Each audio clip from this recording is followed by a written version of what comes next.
ఎందుకు ఇవాళ కేసీఆర్ని ప్రజలంతా యాద్ చేసుకుంటున్నారు? రావణాసురుడు కనపడ్డ కాడిలో రాముని యాద్ చేసుకున్నట్టు హా రామ అంటున్నారు. నీవు ఇటువంటి డైవర్షన్ పాలిటిక్స్ చేసి అదేందో కొత్త దియాలు నువ్వు కనిపెట్టినట్టు పెద్ద పాపం మీడియా వాళ్ళ కాళ్ళు మొక్కి నువ్వు ఒక పూట వేయించుకున్నా నీ స్కూల్స్ నువ్వు మీడియా మిత్రులు కూడా ఆలోచించుకోవాలి.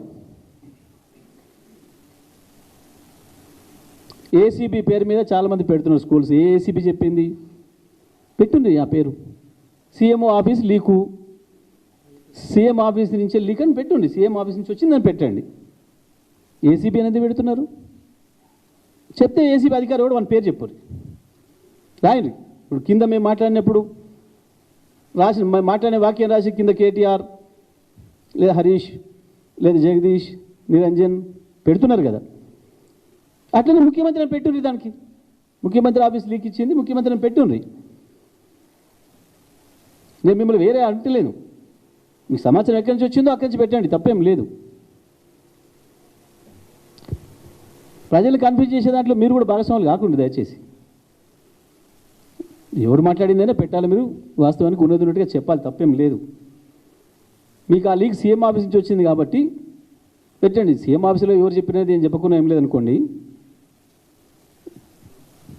మీకు వాటిని పేర్లు బయట పెట్టకూడదు అనేది మీకు ఉంది, అందులో సందేహమే లేదు. మీకు ఆ స్వేచ్ఛ ఉంది, మీకు ఆ హక్కు ఉంది. కానీ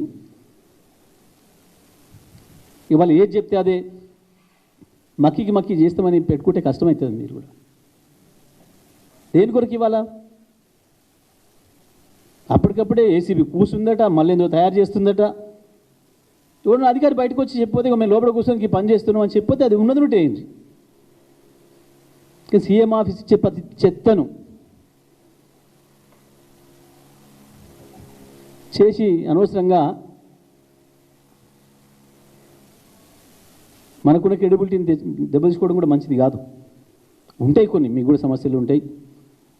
ఇక వాళ్ళు ప్రభుత్వంలో నోటు బతిలాడినప్పుడు వేయాల్సి ఉంటుంది, తెలుసు అందరికీ. కానీ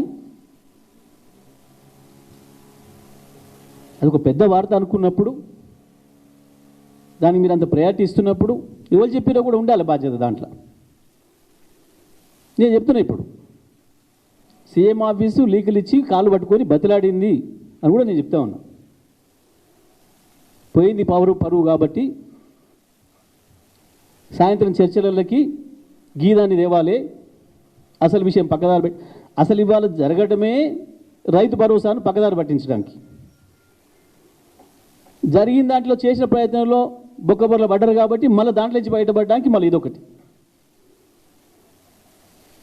ఒకటి మీద ఒకటి తప్పులే తప్ప.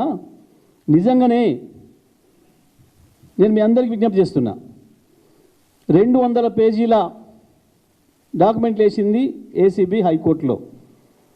కేటీఆర్ గారు వేసిన స్క్వాష్ పిటిషన్కి వ్యతిరేకంగా మేము ఎస్టాబ్లిష్మెంట్ చేస్తున్నాము అని చెప్పి వేసింది. ఆ 200 పేజీల్లో ఎక్కడైనా ఈ విషయం ఉందా? గ్రీన్ కోది బహిరంగమైన విషయం. ఆల్రెడీ మీరు ఓ ఇద్దరు ముగ్గురు చెత్తగాళ్ళకి ఇచ్చేసేసి మాట్లాడిచ్చారు. 3-4 రోజుల నుంచి వెళ్ళి టీవీలలో, చాలా టీవీలలో డిబేట్లు వచ్చినాయి దాని మీద.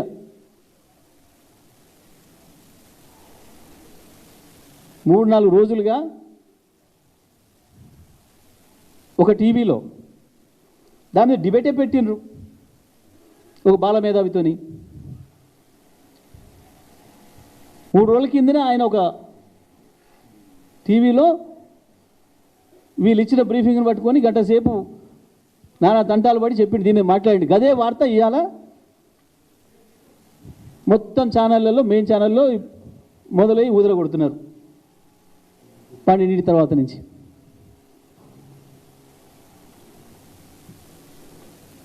ఆయన కూడా పెద్దోడైతేనే ఆయన పేరు కూడా చెప్తాను, కానీ చిన్నోళ్ళు ఇంత మనిషి పొద్దు తిరుగుడు పువ్వు.